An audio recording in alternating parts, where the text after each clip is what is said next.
Hello, greetings, fellow stationeers, and welcome back to Europa with me, 54 Bear, where we are doing, or have been doing, a hard start. God, I love that view. Shame that mountain's in the way. Maybe we'll get rid of it. Okay, yes, day 25, 26 now.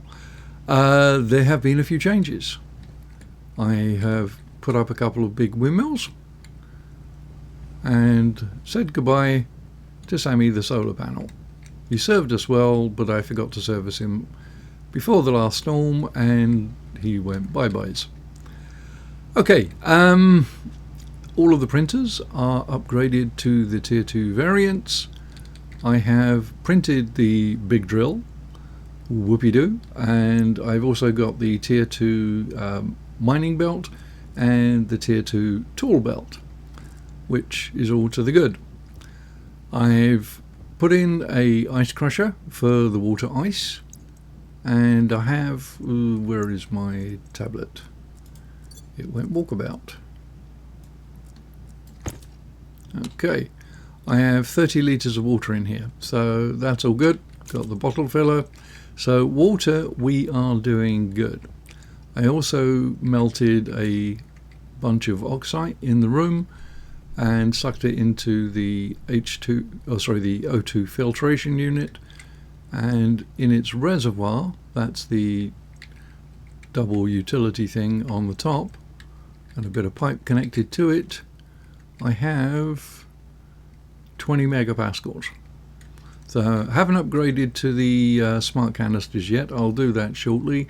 It's not really important, but we do need to get busy on the farming.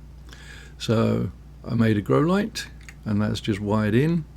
Haven't got any logic controlling it yet, and 6 should be enough. I've only got 3 seeds. It's 3 potatoes is all they start you with here, which is fine. I can whack up a microwave and a table pretty quick and start eating baked potatoes. Not exactly favourite food, but it will work. I also have a weather station that I have yet to install. My initial plan was filling up this row with the small wind turbines, but to be honest, with the solid generator plus these, it's okay. I've burned a total or less than 25 coal in the time we've been here. So, just over 25. I think I worked it out as a total of 37 coal I think I've burned. So yeah, those wind turbines and the one solar panel, even though it wasn't tracking, have done reasonably well. Now I do need to get the panels up on top. I've got some frames. I'm not going to do the sensor just yet, so in fact I may have the sensor installed down here, because the weird thing is daylight sensors work indoors. They even work underground, so they don't actually have to have direct line of sight. I don't need the GPS, so I'll put that in here. I've also printed the headlamp, so I can be running around not in my suit, which is handy for the hygiene thing. I'm down to 4 cereal bars, so yeah, that's something that needs to get looked at fairly quickly. So what I'm going to do is run outside, install the top. I should probably print up a couple of solar panels. I think I know I have the resources for it, but I can't do the heavy ones. The heavy ones are like these ones here. They require astraloy, but they are weather proof, so you put them up, forget them. You don't never have to do anything. These ones, like this one out there, if you don't dismantle it and rebuild it, or throw a load of duct tape at it after every storm, then they basically disintegrate like that and they become useless. You can't dismantle it anymore. It's now considered junk. So yeah, we'll make these, and if you put them in an enclosed room, like just basically make a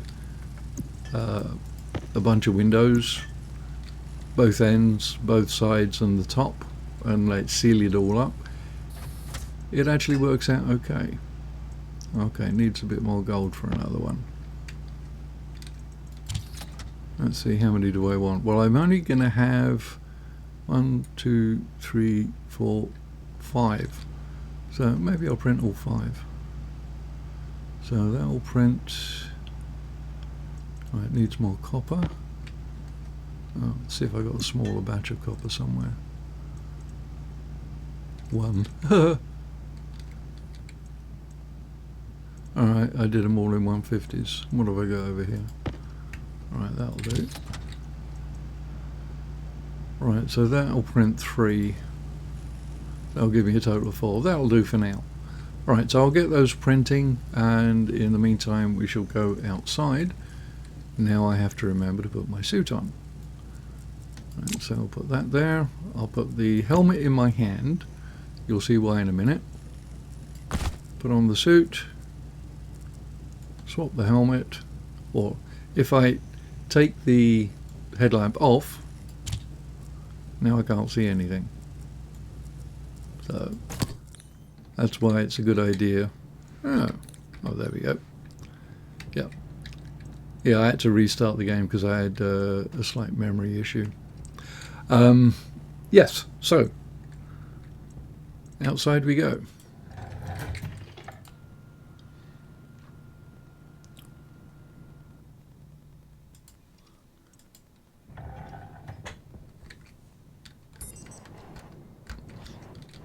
Oh, and that, yeah, I'm going to have to replace that as well. Because I found out that if you use a cowl and it is partially embedded in a frame, it won't work. It may be that there's just a particular orientation that it doesn't like, but yeah, I had a frame right where the, well, on this block here, and it blew up this pipe. So this is where you have to be very careful. You count the windows, make certain you've got the glass. Alright, so 4 bits of glass, that's good. Now, again, if you hold the button too long, you'll take off that one and also this one below, which would immediately decompress the base. So you have to be very careful.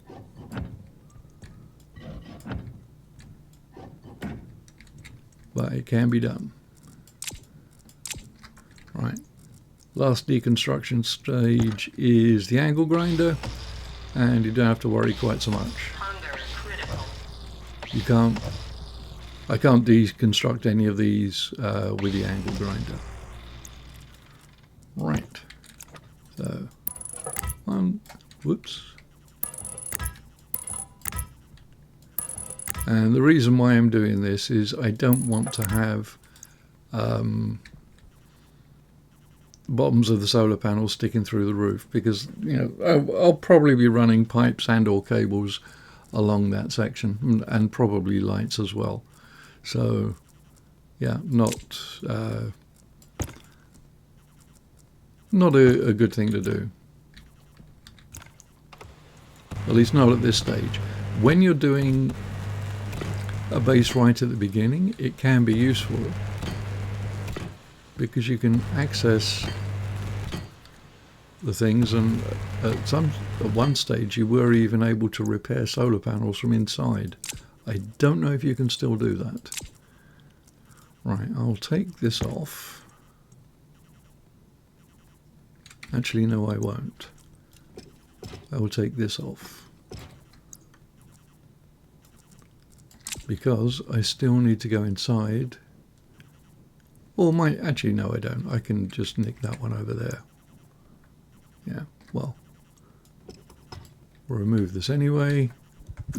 Oh no, wrong one, come back.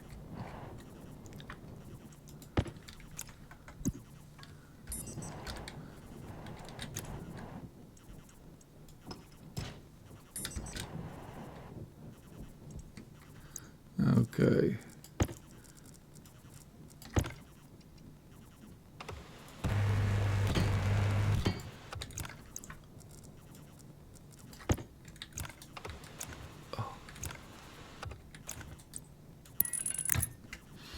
Alright, so that will mean the airlock will continue to work. Now, I suppose I could just convert that little pipe to an uppy pipe and use the cowl here.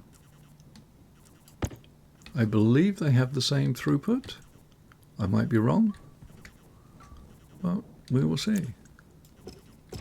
I just convert that to an upward pointing pipe. Whoops. And a little chimney. Okay, so that is all to the good. So this will give me a mounting point for 5 of the panels. I may well extend it along and add more. I really don't know. But for the moment, I'm trying to keep the base small and compact.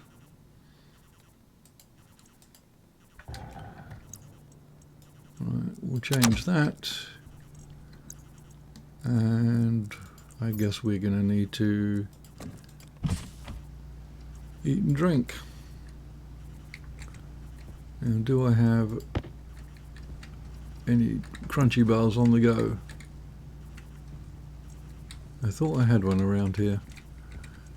That's a disadvantage of doing this, is you can end up losing things. It might be under that lot, but that's the water bottles.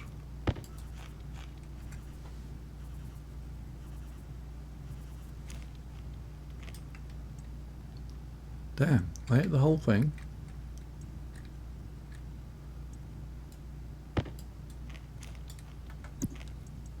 That was unusual. Okay, now we're really under a bit of a crunch.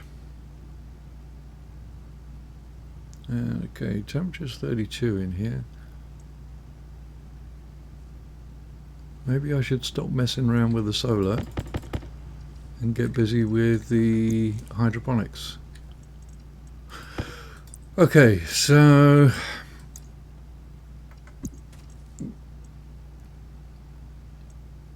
right, the solar panels, when they're on the roof, are going to go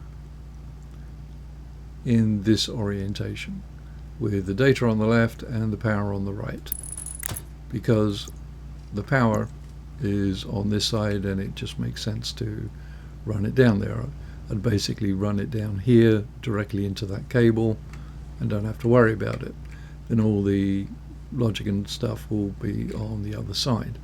So to figure out the easiest way of doing it, certainly if you're doing it with regular logic chips as opposed to IC code, figure out where you want your solar panel to be, then tilt it downwards. Doesn't have to go all the way, you just see which direction it goes. Now that tells me that this solar panel, or that the solar panel thinks this direction here is its north.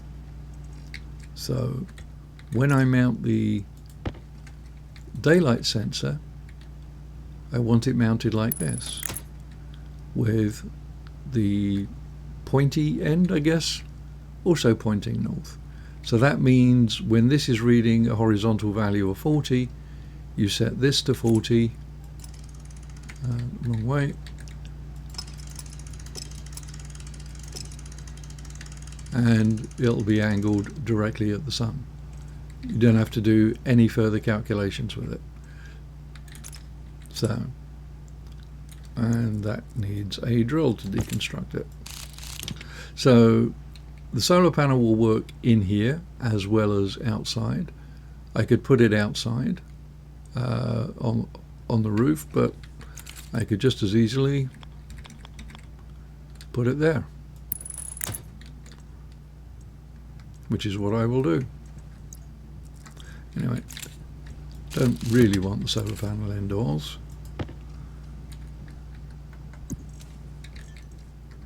Right, and I did not bring any cable with me. No problem.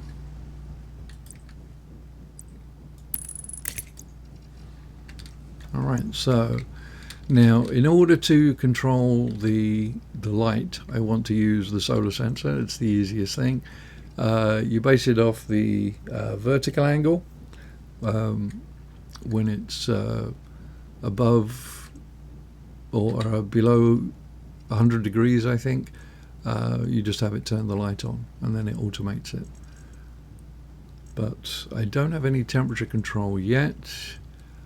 I will do this using IC code in the filtration unit. But well, either way, I'm going to have to print up a computer of some sort. So, all right, let's get a laptop made. So it needs some solder.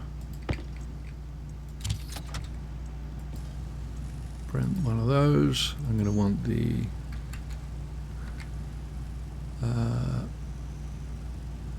not the logic. I'll just look up motherboard. IC editor motherboard. Golden copper will be good. And I'll also want an IC chip.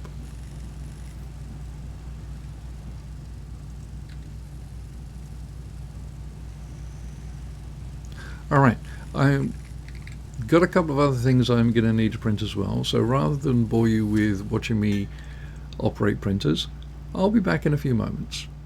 Okay, and a little longer than a few minutes later, we are, I believe, in business. I printed up the laptop, the motherboard, a battery for it, an IC chip, which is now residing in there.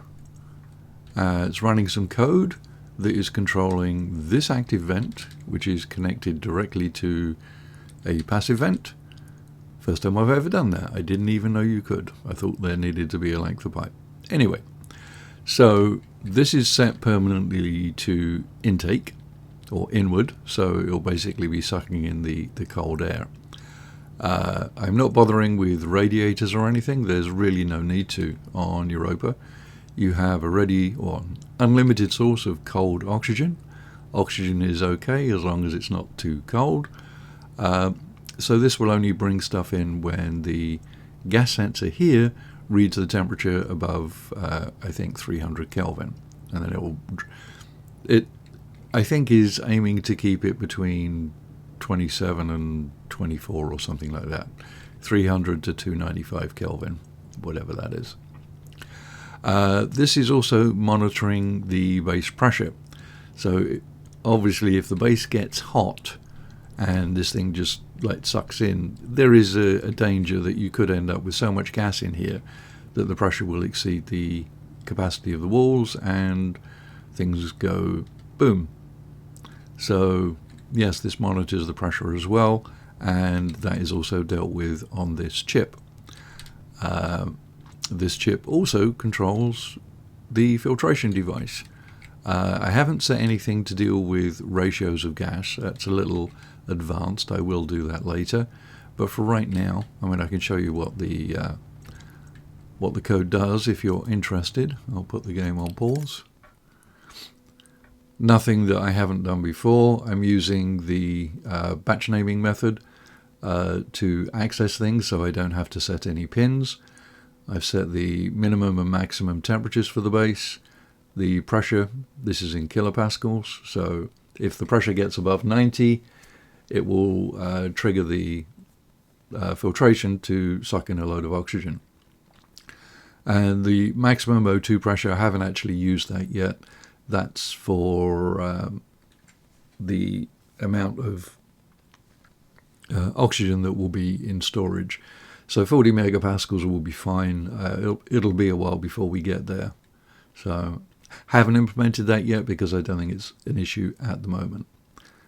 I have a blank line there. Couple of registers that will change in value. These ones, because they're defined, they are considered constants, as are these, but I've made them all caps because it makes it easier for me when I'm reading through this stuff. So on the day for the grow light, it's looking at the vertical angle of the day sensor. If it's less than 100, it turns the grow light on. On the base temperature, long-time viewers will recognize this as a Schmidt trigger. So it loads the looks at the cooler. I actually named it AV cooler. That's the active vent. If it's on, it will use the minimum temperature. If it's off, it will use the maximum temperature. And then it just compares one to the other, or compares that to the current temperature, and it will turn it on whether it falls in these categories. Exactly the same thing for the pressure, but there we are actually not having to refer to anything by batch naming methods because we're actually dealing with the device itself. So there we're just dealing with the mode. The filtration unit needs to be turned on all the time. If you turn it off, it's like you've turned off the IC housing. So it has to be turned on. But the good news is it only uses 10 watts. So it's actually quite power efficient that way. And it'll just set its mode to active when it needs to be. I will be adding, or when I get to the point of having the solar panels up on top, it will do the same thing. I'll just add code to that. And I have planted a potato. Didn't want to plant all three, just in case I screwed it up. I know. What are the chances? As it happens, very high. So, yeah, I will... And I just realised I didn't take my suit off. Oh well. Very high the chance that I will mess things up. Okay, you see the grow light has gone off. That's good, so the plants are in their night cycle. Now you can adjust the angle, obviously, or not, the trigger. I've got it set to 100 degrees. Some people set it at 95. I found 100. It's easy to remember, and it seems to work for the majority of plants without there being too much of an issue. I should probably do more of these small wind turbine. Excuse me, more of these small wind turbines, because I always find it fun to walk next to them when there's a storm. Spinny blades of death type arrangement. Whereas those ones up there, you can't get anywhere near the blades when the wind is howling, because you'll be using a jetpack and you'll be miles away. Anyway, that's it for the moment. The next one, once we get these established, I should probably either go with a larger greenhouse straight away, or more likely go for trading, because right now all I can eat is baked potatoes, and baked potatoes, whilst delicious, are not as delicious as French fries. We must have the French fries. You can't possibly have a win condition on a game that does not involve making French fries. So that's what we will do. We'll put together a little trading thing. I don't know where it will go. The terrain here is a little interesting, so you have to make certain that the whatever direction the trader comes in, he's not going to be hitting a mountain. I won't be going with a big pad. I might go with a 5x5, because you can contact a 5x5 trader with a small satellite dish, but yeah, shouldn't be too much of an issue. Anyway, that will be in the future. Join me for that if you will. Thanks for watching. Like, subscribe, and all that good stuff. And I'll see you in the next one. 54 Bear out.